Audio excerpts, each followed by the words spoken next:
Rain hammered Darwin's diner like fists, demanding entry. Through the streaked glass, Jasmine Darwin watched the storm devour the street. She was 30 seconds from locking up when she saw them. A man, two little girls, huddled beneath a bus stop awning that offered no mercy.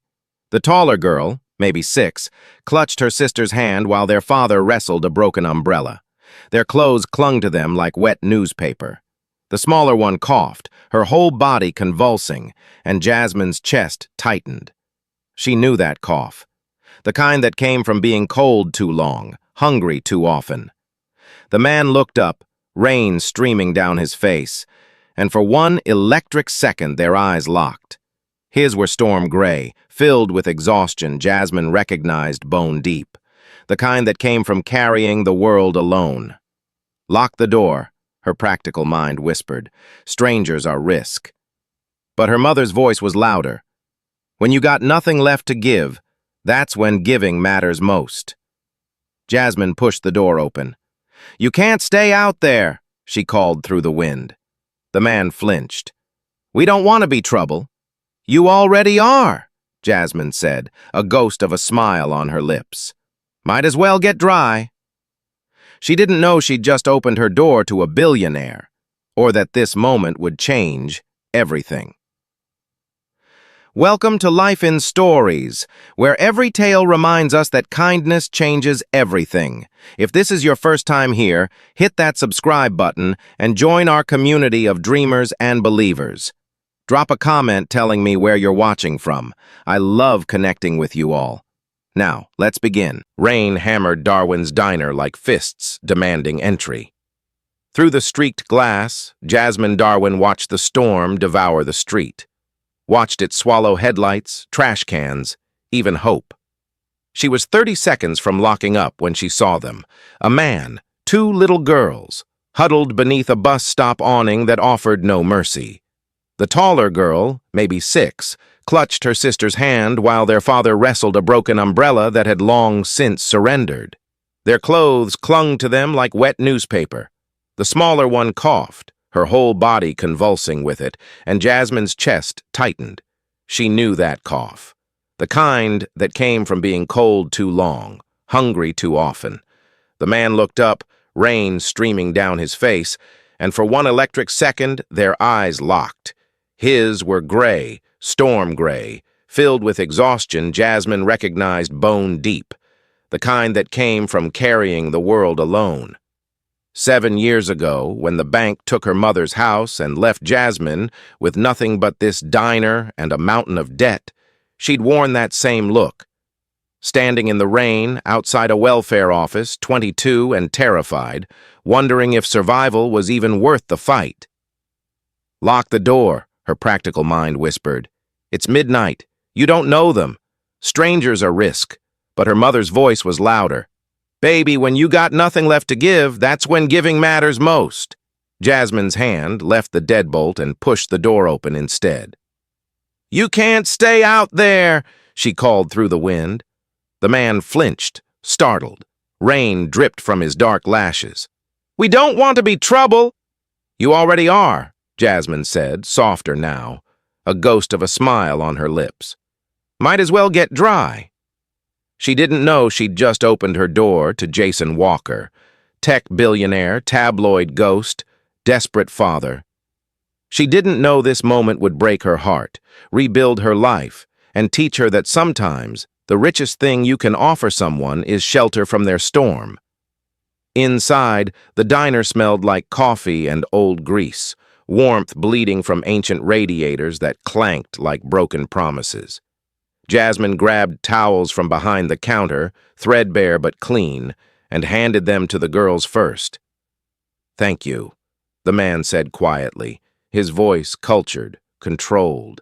Too controlled for someone who looked that broken. The twins peeled off their soaked jackets with trembling hands.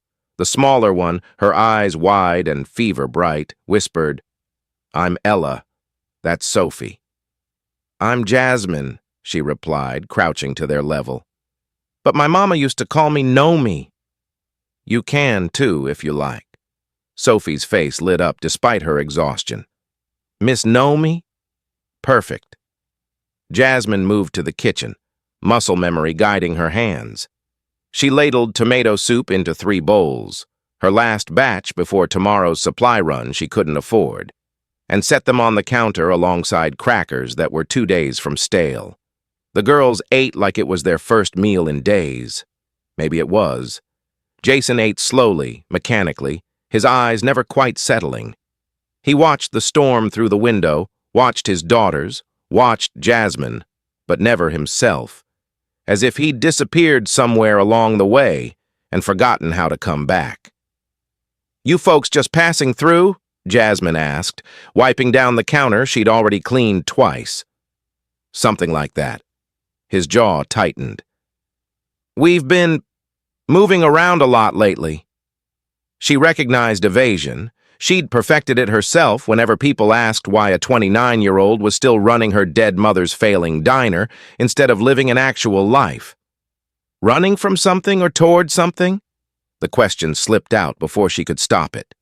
Jason's eyes snapped to hers, sharp, searching, surprised. "Does it matter?" "Not to me," Jasmine shrugged, "but it might matter to you." For a long moment he said nothing. Then, barely audible, "I'm not sure I know the difference anymore." Ella tugged on Jasmine's apron. "Miss Nomi, can we have pancakes? Mama used to make them when it rained. The past tense landed like a stone." Jason's face cracked, just for a second, before he rebuilt the mask.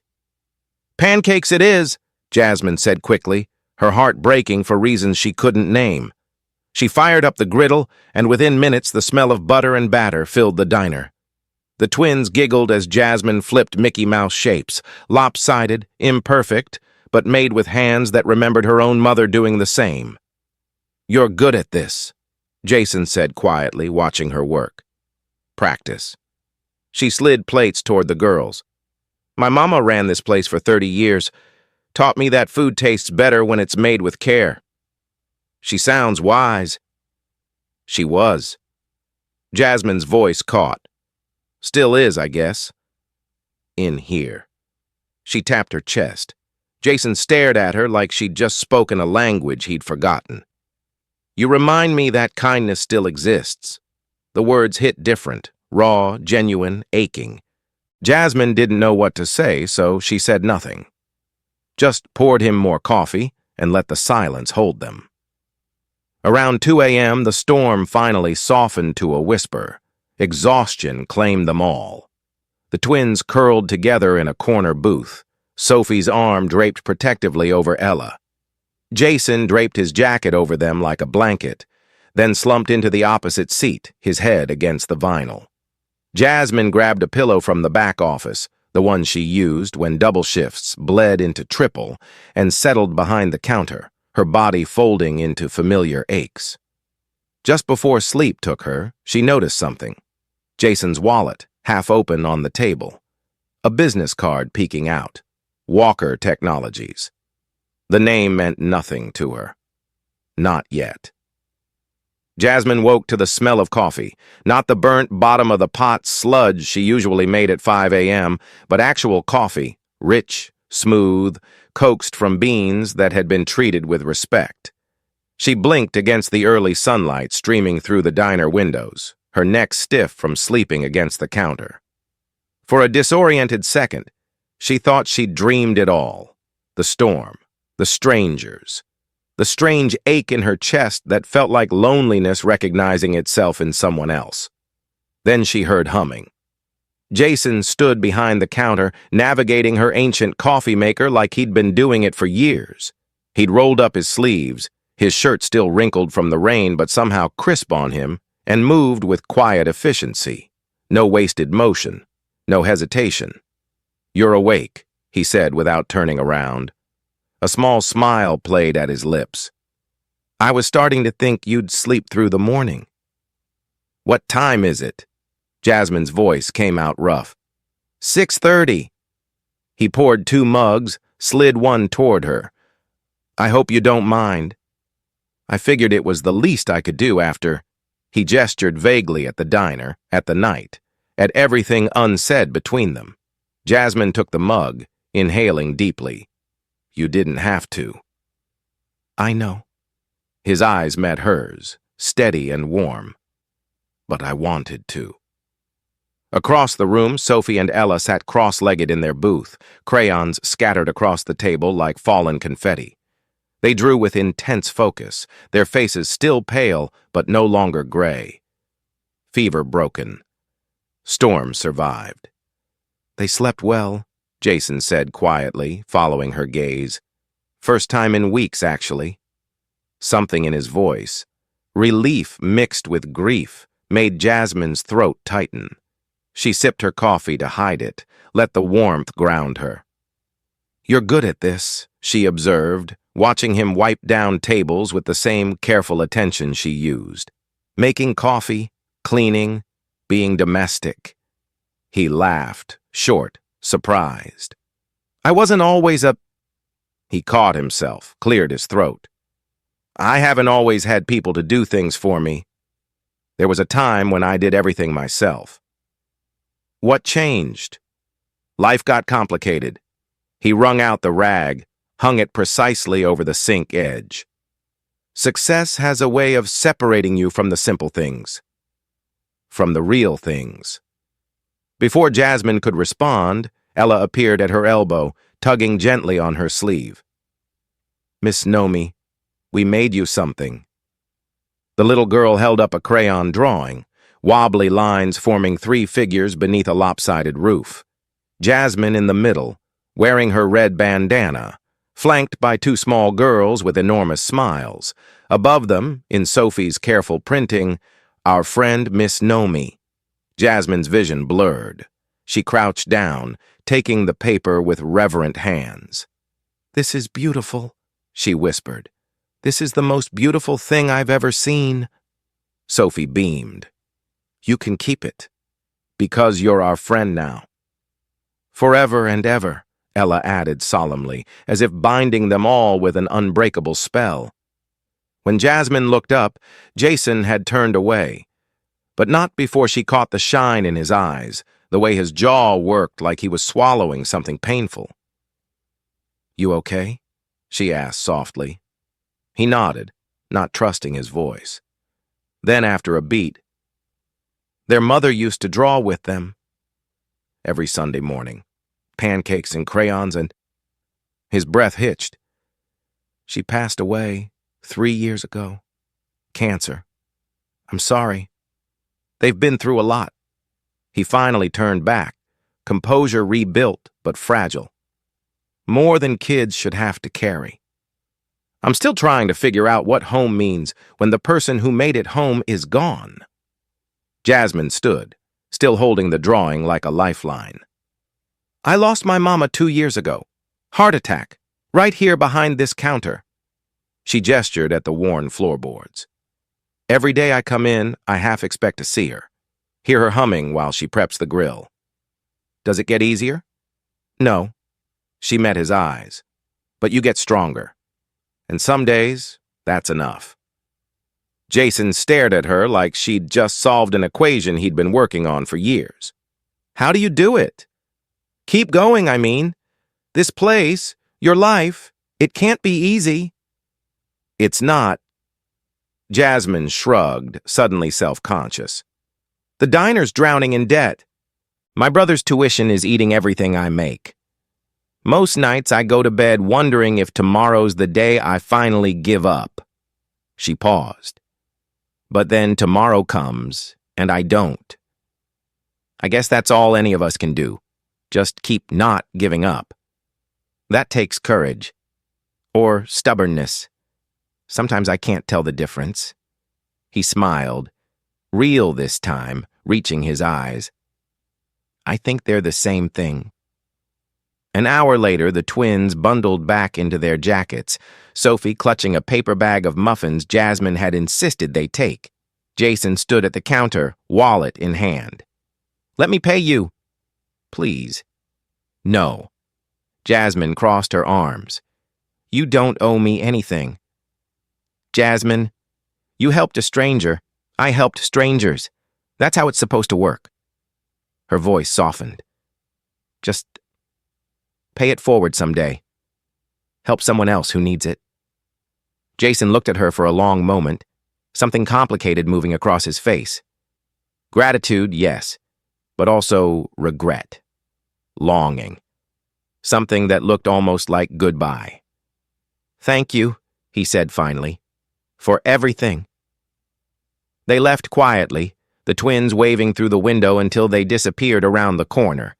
The diner felt impossibly empty without them. Jasmine started her morning prep, trying to ignore the hollowness in her chest. Then she saw it, a business card tucked beneath the sugar dispenser where Jason had been sitting. She picked it up, read it once, twice.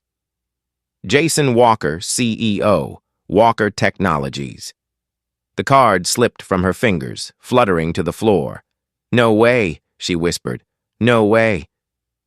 Walker Technologies, the company that had just acquired 3 competitors and made international headlines. The reclusive billionaire who'd vanished from public view after some scandal she vaguely remembered seeing on the news. That Jason. That man had slept in her diner, made her coffee, watched his daughters draw pictures like any other father trying to hold his life together. Jasmine stared at the card on the floor, her mind racing. Should she call? Text? Pretend she never saw it? Number. She wasn't that kind of woman. Wasn't the type to chase after money or status or men who lived in worlds so far removed from hers they might as well be different planets. She picked up the card, slid it into her apron pocket, and returned to wiping tables. Outside rain began again, softer this time, almost gentle. Jasmine watched it streak the windows and wondered if she'd imagined the whole thing, wondered if moments like last night even existed in the real world, or only in stories people told to make loneliness feel less permanent. The drawing still sat on the counter, 3 figures beneath a crooked roof, smiling like family. Our friend Miss Nomi. She taped it to the wall beside the register, right next to her mother's photo. And for the first time in months, Jasmine Darwin smiled. 5 days after Jason Walker walked out of Darwin's diner, the world walked in. Jasmine was restocking napkin dispensers when the first news van pulled up. Then another. Within an hour, the small coastal street looked like a disaster zone. Satellite dishes, camera crews, reporters with microphones thrust forward like weapons. She didn't understand. Not until her phone exploded with notifications. A customer, Mrs. James, who'd been coming in for 20 years, shoved her tablet across the counter, her expression caught between shock and accusation. The headline screamed, "Missing billionaire Jason Walker found hiding in small-town diner" below it. A photograph, grainy but unmistakable. Jason, Sophie, and Ella standing outside Darwin's diner at dawn, backlit by early sunlight. The timestamp read 6 days ago. Jasmine's hands went numb. She scrolled through the article with mounting horror. Jason Walker, tech billionaire and founder of Walker Technologies, had disappeared 2 weeks prior following a brutal corporate scandal. His business partner had embezzled millions and attempted a hostile takeover.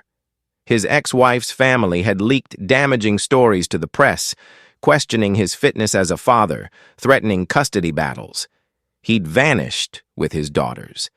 The media had been hunting him like prey, and apparently he'd been hiding in her diner. "Did you know?" Mrs. James asked, her voice sharp with suspicion. "Did you know who he was?" "No," Jasmine whispered. "I didn't. I swear I didn't." But Mrs. James was already gathering her things, shaking her head like Jasmine had personally betrayed her. Within minutes, the media descended like locusts. They pounded on the diner windows, shouted questions through the glass. Cameras flashed, blinding and relentless. "Miss Darwin, did Jason Walker pay you to hide him? How long was he staying here? Are you in a relationship with him? Did you know about the custody battle?" Jasmine locked the door, her heart slamming against her ribs. This couldn't be happening. This couldn't be real. Her phone rang. Unknown number. She answered without thinking. "Miss Darwin?" A smooth, professional voice. "This is Rebecca Cross from Channel 7 News. We'd love to give you an opportunity to tell your side of the story." Jasmine hung up. The phone rang again immediately. Different number. Same vulture energy. She turned it off, hands shaking so badly she could barely press the button. Outside, the crowd grew. Neighbors she'd known her whole life stood among the reporters, filming on their phones, posting, sharing, turning her life into content. Her laptop dinged with an email notification. Then another. Then 50 more. Against her better judgment, she opened social media. The comments were a nightmare. Gold digger. She definitely knew who he was. Probably blackmailing him. Why else would a billionaire slum it in a dump like that? She looks desperate. He probably felt sorry for her. Jasmine slammed the laptop shut, bile rising in her throat. Her vision blurred. Her mother's diner, her sanctuary, her legacy, the last piece of home she had left, had become a circus. And it was all because she'd opened her door to a stranger in the rain. The knock came at 7 p.m., after the crowd had thinned to a dedicated core of photographers. Jasmine peered through the blinds. A black SUV idled at the curb, windows tinted. And standing at her door, flanked by two men in dark suits, was Jason Walker. But not the Jason she'd met. This one wore tailored perfection, charcoal suit, Italian shoes, hair styled with precision. He looked every inch the billionaire the world knew him to be. He looked like a stranger. Jasmine unlocked the door, fury rising like a tidal wave. "You have exactly 1 minute," she said, her voice ice. "Jasmine, please, you lied to me." "I didn't lie." His eyes were desperate, pleading. "I just didn't tell you everything." "That's the same thing." She stepped back, arms crossed like armor. "You said you were nobody. You let me think you were just some struggling father who needed help." "I was." Jason's voice cracked. "I am. The money doesn't change what I was going through. It doesn't change what you gave me." "What I gave you?" Jasmine laughed bitterly. "I gave you shelter. I gave you trust. And you turned my life into a media circus. I never wanted this, but you knew it would happen, didn't you?" She could feel tears building, but refused to let them fall. "You knew that when they found you, they'd tear apart anyone connected to you. And you let me get close anyway, because you were the first person in years who saw me." His hands clenched at his sides. "Not the company, not the fortune, not the headlines. You saw a father trying to protect his daughters. You saw a human being." "I saw what you showed me," Jasmine whispered, which was apparently only half the truth. The cameras outside flashed, capturing everything. Tomorrow, this moment would be dissected frame by frame, her pain turned into entertainment. Jason stepped closer, lowering his voice. "I came back because I needed you to know. That night meant something to me. You meant something. The way you treated my girls, the way you talked about your mother, the way you kept fighting even when everything was falling apart." He swallowed hard. "You reminded me why any of this matters. Then why does it feel like you used me?" "I didn't. I swear I didn't." His eyes glistened. "But I understand if you can't forgive me. I understand if you want me gone." Jasmine looked at him. Really looked. Beneath the expensive suit, she could still see exhaustion, could still see the weight he carried, but she could also see the gulf between them now, the impossible distance money and power created. "I opened my door because you were human," she said quietly. "Not a headline, not a scandal, just someone who needed help." Her voice broke. "I can't be part of your world, Jason. I don't belong there." "Jasmine, please leave." For a long moment he didn't move. Then slowly he nodded, turned, walked back to the SUV while cameras captured his retreat. The vehicle pulled away, red taillights disappearing into the night. Jasmine locked the door and slid down against it, finally letting the tears come. The aftermath was brutal. Within 3 days, Darwin's diner lost half its regular customers. People stayed away, whether from shame, discomfort, or misguided loyalty to their gossip, Jasmine didn't know and didn't care. The bills that had been manageable became crushing. Suppliers started demanding payment up front. Her landlord called, concerned about negative publicity affecting property values. Online, the story morphed and twisted. Some painted her as a victim, others as an opportunist. Most just consumed the drama and moved on to the next trending disaster. Jasmine stopped reading the comments, stopped checking her phone, stopped hoping that any of it would simply disappear. She'd opened her heart for one night, offered kindness without expectation, and the world had punished her for it. Her mother's voice echoed in memory. "Baby, when you got nothing left to give, that's when giving matters most." But what happened when giving cost you everything? Late at night, alone in the empty diner, Jasmine stared at the drawing still taped beside the register. 3 smiling figures beneath a crooked roof. Our friend, Miss Nomi. She reached for it, intending to tear it down, throw it away, erase the evidence of her foolish compassion. Her hand stopped halfway. Instead, she touched it gently, tracing the wobbly crayon lines, and she whispered into the darkness. Was any of it real? The diner offered no answer, only silence and the ghost of rain against glass. The smell hit Jasmine first, acrid, wrong, chemical. She'd been in the back office sorting invoices she couldn't pay when smoke began seeping under the door. For a confused moment, she thought someone was burning trash outside. Then she heard the crackle. Fire. The old kitchen wiring, the same wiring she'd been meaning to fix for 2 years but couldn't afford, had finally given up. Sparks had found grease, grease had found wood, and now orange flames licked up the walls like hungry ghosts, claiming what they were owed. Jasmine grabbed the extinguisher, sprayed desperately at the base of the flames, but it was like fighting the ocean with a cup. The fire spread faster than logic, consuming her mother's diner with terrifying appetite. She stumbled outside, choking on smoke, and dialed 911 with shaking hands. By the time the fire trucks arrived, it was too late. Darwin's diner, 30 years of her mother's dreams, 2 years of Jasmine's desperate fight, collapsed inward with a sound like the world breaking. Sparks spiraled into the night sky, beautiful and devastating, carrying pieces of her past into oblivion. Rain began to fall. Soft at first, then harder, as if the sky itself was mourning. Jasmine stood on the wet pavement, ash mixing with rain, mixing with tears, and watched everything burn. "Mama," she whispered, her voice raw. "I tried."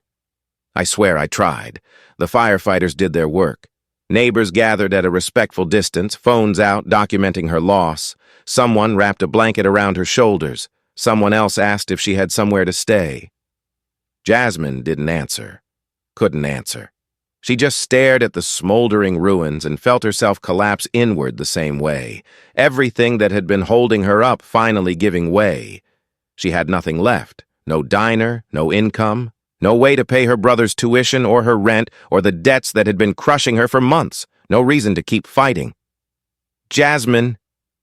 The voice came from behind her, quiet and achingly familiar. She turned. Jason Walker stood 10 feet away, rain soaking through his gray hoodie and jeans. No suit, no security detail, no cameras. Just him and 2 small figures holding his hands. Sophie and Ella broke free and ran to her, wrapping their thin arms around her waist with fierce desperation. "Miss Nomi," Sophie sobbed into her shirt. "We saw it on the news." "We came as fast as we could," Ella whispered. Jasmine's knees buckled. She sank down, pulling the twins close, and finally let herself shatter completely. Great. Heaving sobs tore from her chest, all the grief and fear and exhaustion she'd been holding back for years, pouring out in the rain. Jason knelt beside them, his hand settling gently on her shoulder. "You saved us that night," he said softly. "Let us return the favor." "There's nothing left to save," Jasmine choked out. gesturing at the smoking wreckage. It's gone. All of it. No. Jason's voice was firm, certain. You're still here. That's everything. They sat in Jason's car, a modest sedan, nothing like the SUV from before, while the rain drummed on the roof. The twins had fallen asleep in the back seat, exhausted from emotion. Jason handed Jasmine a thermos of coffee. She took it with numb hands. I have a proposal, he said carefully. And before you say no, just hear me out. Jasmine stared into the coffee. If you're going to offer me money, I'm offering you a partnership. He pulled out a tablet, swiped to a architectural rendering. Nomi's Haven, a community cafe built on this site. We rebuild together, not as charity, but as equals. You run the operations, I provide the capital. Profits go toward feeding struggling families and hiring locals who need work. Jasmine looked at the design. It was beautiful. Warm wood, large windows, an open kitchen where people could watch meals being prepared with care. Everything her mother's diner had been, but renewed, reborn. Why? She whispered. After everything, after I sent you away, why would you do this? Jason's eyes met hers, raw and honest. Because that night in your diner was the first time in years I felt human. You didn't want anything from me. Didn't need me to be anyone but a father trying to protect his kids. He paused. You reminded me what matters. I want to build something that honors that. Honors you. I can't. Jasmine's throat closed. My pride. I know about pride. Jason's smile was sad. I know about wanting to do everything yourself because asking for help feels like failure. But that night you taught me something. Sometimes accepting help is the bravest thing you can do. Jasmine looked at the twins sleeping peacefully, then back at the ruins of her mother's diner. She thought about her mama's voice. Baby, when you got nothing left to give, that's when giving matters most. Maybe receiving was part of that equation, too. Equal partners? She asked finally. Equal partners. And the community feeding program is non-negotiable. Absolutely non-negotiable. Jasmine took a shaky breath. Then yes, let's build Nomi's Haven. Sophie stirred in the back seat, murmuring sleepily, Miss Nomi's Haven, that's perfect. For the first time in weeks, Jasmine smiled. 3 months later. The grand opening of Nomi's Haven drew the entire town. The new building stood bright and proud where Darwin's diner had fallen. Walls painted warm cream, windows gleaming, a neon sign glowing against the evening sky. Nomi's Haven, where kindness is served warm. Inside, laughter echoed off new walls. Families filled booths, some paying full price, others eating free through the community program Jason and Jasmine had built together. Local teenagers worked the counter, earning their first paychecks. Photos lined the walls. Jasmine's mother at the original diner. The twins painting during reconstruction. The whole town pitching in to rebuild. Jasmine moved through the space with quiet joy, refilling coffee and remembering names and making people feel seen. This was what her mother had taught her. This was what mattered. As closing time approached, the crowd thinned. Sophie and Ella sat in their favorite booth doing homework, occasionally arguing over math problems in fierce whispers. Jason appeared beside Jasmine at the counter, 2 mugs of decaf in hand. He passed her one. Thank you, she said, accepting it. For all of this. Thank you. He leaned against the counter, shoulder brushing hers. You showed me that kindness isn't weakness. That opening your door, your heart, even when you're scared, that's courage. And you showed me that wealth isn't love, Jasmine replied softly. That the richest thing you can offer someone is seeing them. Really seeing them. Their eyes met, familiar now, but still electric with possibility. Jason's hand found hers on the counter, fingers intertwining gently. "You know," he said quietly, "I used to think wealth was freedom. Then I met you, and I realized freedom was peace, and peace was love." Jasmine smiled, squeezing his hand. "And love isn't something you buy. It's something you shelter, even for one night." Across the diner, Ella looked up from her homework and grinned. "Dad and Miss Nomi are being mushy again." "Gross," Sophie agreed, but she was smiling too. Jason laughed, and Jasmine joined him, and for a moment, everything was perfect, simple, real. Outside, rain began to fall, gentle this time, cleansing rather than destroying. The neon sign glowed steady and bright, reflecting in puddles, like a promise kept. Jasmine leaned her head against Jason's shoulder, watching the rain through the window. She thought about that stormy night months ago, about a desperate man and two shivering girls, about opening a door when every logical part of her said to keep it closed. One moment of compassion had changed everything, had burned her life down and built it back stronger, had taught her that sometimes you had to lose everything to find what truly mattered. "Mama," she whispered, too soft for anyone else to hear, "I think we did okay." The rain whispered back, sounding almost like laughter.